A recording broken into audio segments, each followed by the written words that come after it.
Bonjour, revenons tout de suite sur Edmond de Rothschild, Fund Global Data. Ce fonds est à ma connaissance le seul sur le marché à être centré sur cette thématique. Alors pourquoi et dans quoi est-il exactement investi? On voit cela tout de suite avec son gérant, Jacques-Aurélien Marciro. Jacques-Aurélien, bonjour. Bonjour. Vous allez bien? Bien et vous? Alors en deux mots, le Big Data, c'est quoi? Le Big Data, c'est une réalité. Nous sommes arrivés à un point d'inflexion. Aujourd'hui, nous sommes capables de collecter, stocker et analyser une quantité d'informations sans précédent dans l'histoire de l'humanité. Pensez juste que le nombre de données justement disponibles va être multiplié par 44 d'ici 2020. Donc c'est une véritable révolution. Ouais.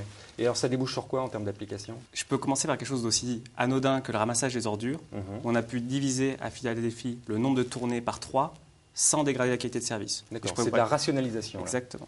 Je pourrais des gains d'efficacité. Je pourrais également vous parler du crime, justement, qu'on a réussi à réduire de 30% dans une ville comme Santa Cruz, grâce à justement l'utilisation de ces outils pour mieux utiliser les forces de police, prévoir la délinquance, etc. Mais surtout, je pense que l'exemple qui nous touche tous, c'est celui de la santé.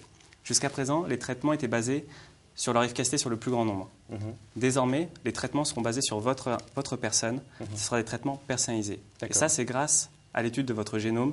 Il faut savoir qu'un gramme d'ADN, c'est un demi-million de DVD. Donc vous imaginez là le rôle du Big Data pour interpréter ces données, comprendre les corrélations et ainsi en déduire des traitements nouveaux. D'accord. Là, vous parlez de santé, donc on sort très largement du secteur de la technologie pure. Oui. C'est transversal en fait. Oui.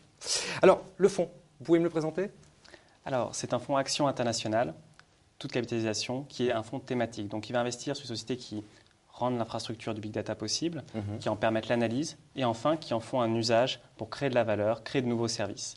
Car ce n'est pas l'information que vous avez qui compte à la fin de la journée, c'est ce que vous en faites. Alors justement, quel type de valeur on va retrouver dans le portefeuille?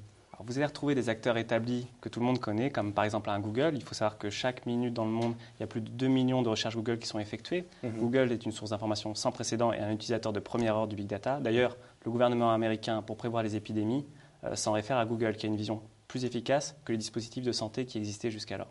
Donc ça, c'est un utilisateur que tout le monde connaît. Mais vous aurez aussi des sociétés plus petites, comme Splunk, qui est justement un nouveau venu dans l'analyse de ces données non structurées, qui permet justement, suite à un piratage, d'analyser tous les logs des machines, vous savez, toutes les communications des machines entre elles, pour en déduire ce qui s'est passé. Et ça, c'est très important et ce n'était pas possible auparavant d'une manière aussi efficace. Un dernier exemple peut-être?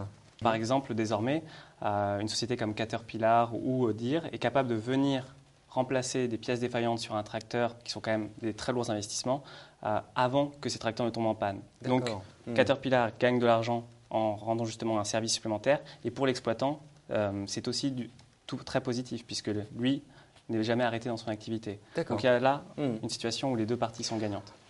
En vous écoutant, j'ai quand même l'impression que c'est un fonds techno. C'est quoi la différence avec un fonds techno classique?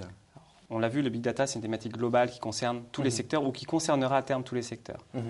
Le fonds, lui aussi, est capable d'aller chercher la création de valeur dans tous les secteurs. C'est la première chose. La seconde, et qui n'est pas la moindre, c'est que le fonds est une approche de long terme, de conviction, qui est pragmatique. Contrairement à certains fonds technologiques qui, justement, sont prisonniers de la dictature du court terme et des effets de mode, de panique, d'euphorie. Le fonds, ici, pour le long terme. Justement, en vous écoutant, comme c'est vraiment du long terme, est-ce que ce n'est pas trop tôt pour investir? Au contraire, je pense que c'est le bon moment d'investir. Pourquoi? Parce que le Big Data, les technologies à l'origine du Big Data sont à peu près matures depuis 2011. Ça fait donc 4 ans. Donc les applications sont là et de nouvelles applications vont voir le jour. Mais d'ores et déjà, nous pouvons constituer un portefeuille de plus de 40 valeurs qui sont capables de capitaliser sur cette thématique. Très bien. Jacques-Aurélien, merci beaucoup. Merci à vous.